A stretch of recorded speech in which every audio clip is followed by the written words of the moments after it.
Hello and welcome. This is Science Fiction Snob, sent from the far future to save you from bad science fiction. Or as I call it, fiction. Today we're going to examine the new trailer from the Dune movie, set to release this December. For those of you in my audience watching in the present, I probably should define what a trailer is. At this point in history, people are very busy. They don't have artificial intelligence to do most of their work for them. Their lives are short, on the average only 80 years. They're always rushing around, and they even have to rush to consume their entertainment. Trailers show you the best parts of the movie in 90 seconds, so you don't have to watch the full 2-hour movie. So let's take a look at this trailer. I would watch it with you on this channel, but I'm told that the movie company is bombing the homes of people who show their content without permission. This is called a copyright strike. So I'll just leave a link to the official site and you can watch it there.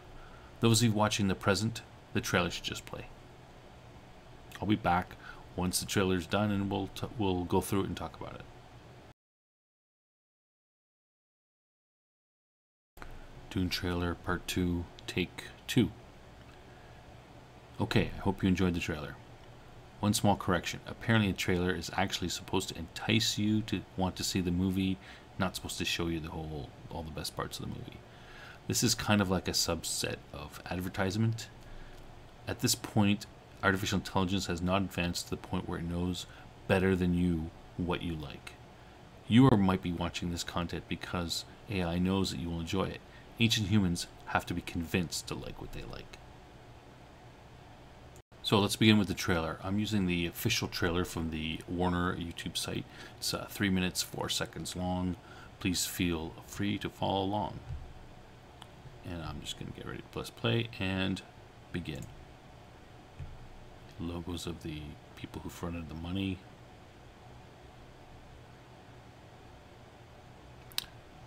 First shot of Paul. Nice scenes.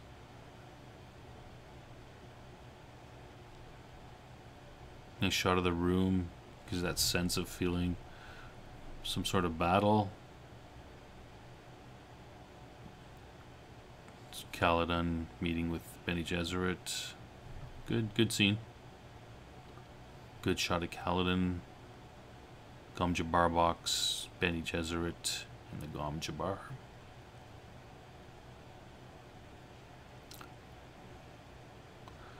Shot of taking off from Caladan, last walk on Caladan. Shields fighting with Gurney. Shields look good. Fighting style looks good. Duke Leto. Shot of Caladan. Jessica. Duke getting onto Dune with Paul and all the Atreides. Great big shot of all the transports and everything. Duncan. Stilgar. Harkonnen looks like. Oh, Beast. And Baron. Oh, burning the battle. Dr. Yui.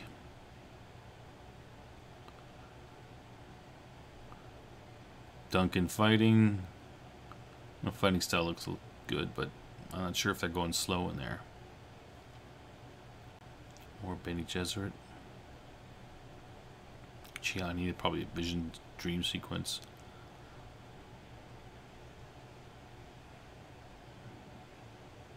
Harkonnen's coming down, maybe. Oh, there's the Baron. Looks good. Oh, we're meeting the Harvester. And more Dr. Yui, the Elite Kinds. Beast again. Paul with the Fremen. Music coming up here, and sort of the end title here. Paul trying to escape, flying after he escapes with Lady Jessica.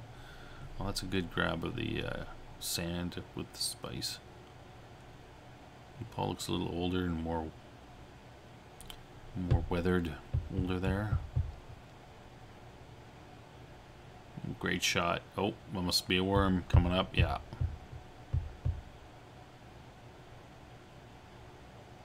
Worms are suitably large. That's a good shot of the worm. And title.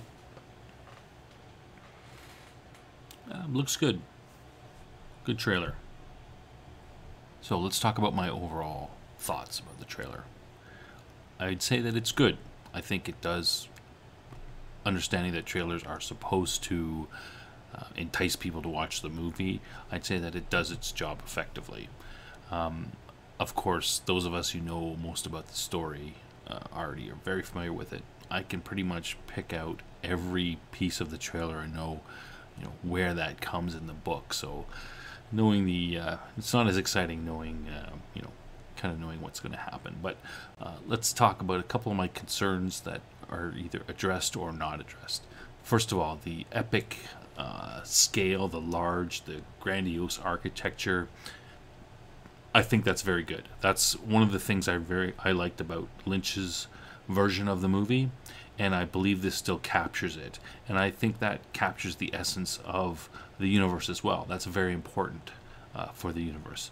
So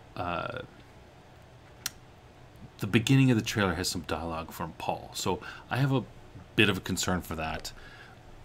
The Atreides, the Harkonnens, to some extent, they're the aristocracy of this universe.